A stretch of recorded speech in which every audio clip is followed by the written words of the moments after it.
جالي مسج من احد المتابعين على التيك توك بتاعه بيسالني فيه، بيقول لي انا ما بعرفش اكون جمله في اللغه الانجليزيه، بتعقده معايا خالص، ما بعرفش لو اجى في دماغي اي جمله ما بعرفش اترجمها او ما بعرفش اكتبها باللغه الانجليزيه. ودي مشكله كبيره جدا وبتقابل طلاب كتير جدا جدا بسبب التاسيس الغلط. في فيديو النهارده هنعرف ازاي تكون جمله باللغه الانجليزيه بكل بساطه. لو جات لك فكره بس في دماغك كده بكل بساطه، ما بتحتاجش وقت ان انت تفكر في الجمله، لا بتكتبها على طول تلقائيا ان شاء الله. وايه هي الجمله اصلا في اللغه الانجليزيه وانواع الجمل في اللغه الانجليزيه، كل ده واكثر في قناتكم المفضله ليتس انجلش. عشان كده انا بنصحك والدنيا كلها تنصحك ومتابعيني بينصحوك، بقول لك انزل حالا اعمل سبسكرايب وادينا كومنت كده ولايك حلو.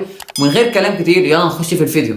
خلينا كده نبدا في اول حاجه، ونبدا ايه هي اصلا الجمله. ايه هي الجمله باللغه الانجليزيه؟ الجمله في اللغه الانجليزيه هي عباره عن عده كلمات بترسم لك او بتوضح لك فكره كامله، بتوضح لك حاجه او فكره كامله انت كونتها في دماغك. يبقى الجمله دي اصلا عامه هي احنا قلنا شويه كلمات او عده كلمات كده انت بتكونهم في دماغك وبتكتبهم، بتكون لك فكره كامله عن الحاجه اللي انت صورتها في ذهنك. طب عندك نوعين من الجمله، عندك نوعين من انواع الجمل في اللغه الانجليزيه. عندك جمله مستقله بنفسها وعندك جمله تابعه. ايه هي الجمله المستقله وايه هي الجمله التابعه؟ هشرح لك كل حاجه بالتفصيل، ركز معايا. الجمله المستقله دي اللي هي بتحتاجش اي حاجه توضحها. يعني مثلا لما اقول مثلا باللغه العربيه انا محمد، انت كده عرفت، انت كمشاهد عرفت ان انا محمد. مش محتاج اقول لك مثلا ان انا عمري كذا، مش محتاج اقول لك ان انا مثلا مولود في كذا، لا انت عرفت ان انا كشخص اسمي محمد. تمام. تعال نشوف مثال باللغه الانجليزيه. The red far has come far. العربيه الحمراء بعدت او العربيه الحمراء سبقتنا بكتير. كده انا عرفت ان العربيه حمراء وسبقتنا بكتير، كده خلاص انا اكتفيت بالمعلومه اللي انت وضحتها لي. طب ايه هي الجمله التابعه دي؟ هي الجمله اللي بتحتاج الوصف ليها توضحها، محتاجه كمان تعمل كوما كده، ومحتاج جمله بعدها توضح معنى الجمله الاولى. هي دي الجمله التابعه. مثلا ما بقول لك ده المنزل، انت كده فهمت ايه المنزل ده. لو قلت لك بقى الجمله اللي بعدها اللي انا بعيش فيه، انت كده عرفت ان البيت دوت بتاع محمد، البيت ده اللي هو بيعيش فيه. This is the house which I live. هذا المنزل اللي انا بعيش فيه. ينفع اقول لك this is the house بس كده؟ لا ما ينفعش. يبقى دي جمله متابعه، محتاجه حاجه تتبعها عشان توضح معناها. كده عرفنا انواع الجمل. هنخش على طول في المرحله اللي بعد كده، وهي تكوين الجمله باللغه الانجليزيه. عندنا في اللغه العربيه بتاعتنا اللغه الجميله حبيبتنا كلنا بتتكون من جمله اسميه وجمله فعليه. كل ده عارفينه ودارسينه من الابتدائي. عندنا بقى احنا هنا بقى في اللغه الانجليزيه بتتكون من جمله فعليه بس. سيبك من اي حد يقول لك في جمله اسميه، لا هي جمله فعليه بس. واذا الجمله في اللغه الانجليزيه بتتكون من الجمله الفعليه.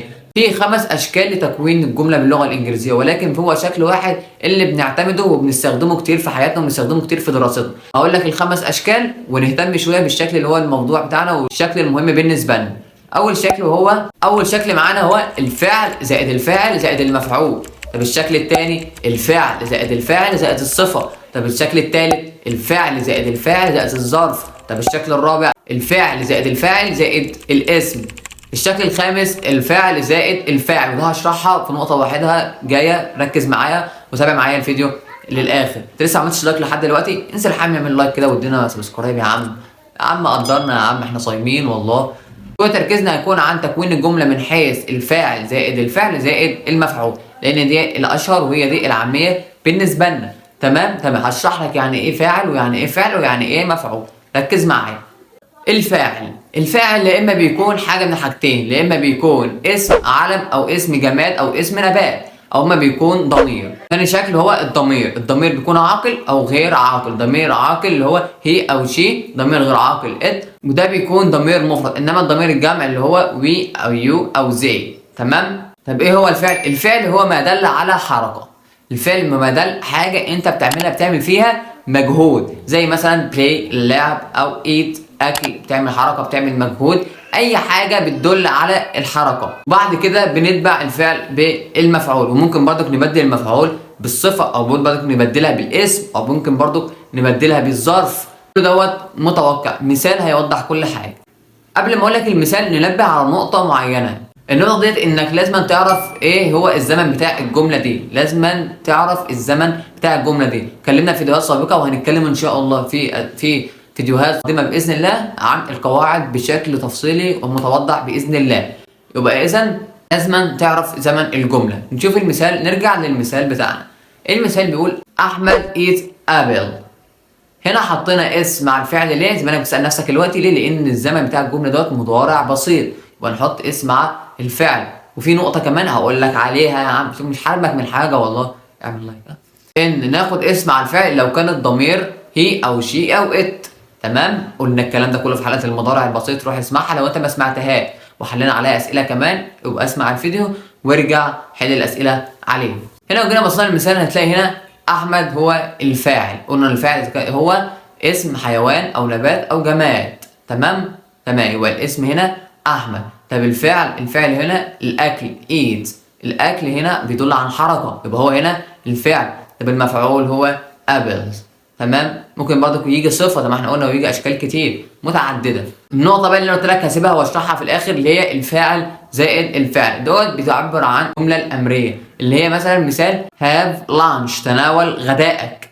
أو ما أقول لك مثلا drink water، اشرب الماء. كده أنا بديت تكوين جملة أمرية بتتكون من الفاعل زائد الفعل. تمام تمام. يبقى الخلاصه من الفيديو ده، عشان تكون جمله لازم اول حاجه تعرف ايه هو الزمن بتاع الجمله دوت. تمام. وبعد كده بنجيب الفعل، زي ما قلنا الفعل اذا كان اسم او نبات او حيوان او جماد، زائد الفاعل زائد الفعل، زي ما قلنا الفعل بيدل على حركه، زائد المفعول. المفعول بيتغير، اذا ممكن يجي صفه او ممكن يجي ظرف، او ممكن الصفه مثلا طويل قصير جميل قبيح وهكذا. ممكن يجي ضمير برناون، ممكن يجي برضه ظرف، ممكن يجي اشكال متعدده، ولكن المهم بتاعنا الفعل والفعل. وكده نكون وصلنا لاخر حلقتنا. عشان كده لو انت استفدت ما تبخلش علينا باللايك والكومنت والسبسكرايب الجميل بتاعك. وبس كده، يا رب تكون استفدت. سلام.